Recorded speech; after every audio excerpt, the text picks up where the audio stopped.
ನಾವು ನಮ್ಮ ಜೀವನದಲ್ಲಿ ಏನೇ ಮಾಡೋಕ್ಕೆ ಹೋದರೂ ಬೇರೆಯವರ ಸಲಹೆ ಮುಖಾಂತರನೇ ಮಾಡೋದು. ಏಕೆಂದರೆ ಅವ್ರ ಅನುಭವ ಹೇಗಿರುತ್ತೋ ಅದನ್ನು ನಮ್ಮ ಹತ್ರ ಹೇಳ್ಕೊಂಡಾಗ ಅವ್ರ ಅನುಭವಕ್ಕೂ ಮತ್ತು ನಮ್ಮ ಆಲೋಚನೆಗೂ ಸರಿ ಹೊಂದುವಂಥ ಕೆಲಸನೇ ಮಾಡ್ತಾಯಿರ್ತೀವಿ. ಅದೇ ರೀತಿ ಹೇಗೆ ಅಂತಂದರೆ, ಈಗ ನಾವು ಒಂದು ಉದಾಹರಣೆಗೆ ಹೇಳಬೇಕು ಅಂತಂದರೆ, ಮಗುನ ಸ್ಕೂಲಿಗೆ ಸೇರಿಸೋದಾಗಿರ್ಬೋದು, ಅಥವಾ ಒಂದು ಸೈಟ್ ತೊಗೊಳೋದಾಗಿರ್ಬೋದು, ಒಂದು ಮನೆ ಕಟ್ಟೋ ವಿಷಯ ಆಗಿರ್ಬೋದು, ಇಲ್ಲ ಎಲ್ಲಾದರೂ ಯಾತ್ರೆ ಹೋಗೋದಾಗಿರ್ಬೋದು. ಬೇರೆಯವ್ರ ಸಲಹೆ ಕೇಳ್ತೀವಿ, ಈ ಕಡೆ ಹೋದರೆ ಹೇಗಿರುತ್ತೆ ಅಂತ.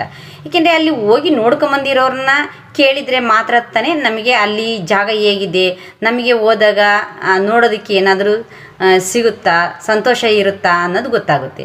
ಅಲ್ಲಿ ಹೋಗ್ದಲೇ ಇದ್ದವ್ರ ಹತ್ರವ ಅಲ್ಲಿ ಆ ದೇವಸ್ಥಾನಕ್ಕೆ ಹೋದರೆ ಹೇಗಿರುತ್ತೆ ಅಂತ ಕೇಳಿದರೆ ಅವ್ರು ಹೇಗೆ ಸಾಧ್ಯ ಹೇಳ್ಕೊಡೋದಕ್ಕೆ ನಿಮಗೆ?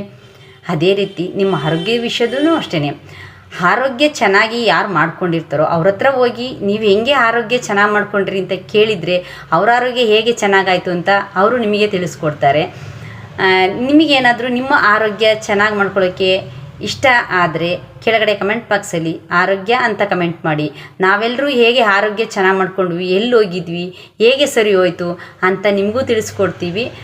ಮತ್ತು ಇನ್ನೊಂದು ಹೊಸ ವಿಷಯದೊಂದಿಗೆ ಮತ್ತೊಂದು ವಿಡಿಯೋದಲ್ಲಿ ಸಿಗೋಣ. Thank you.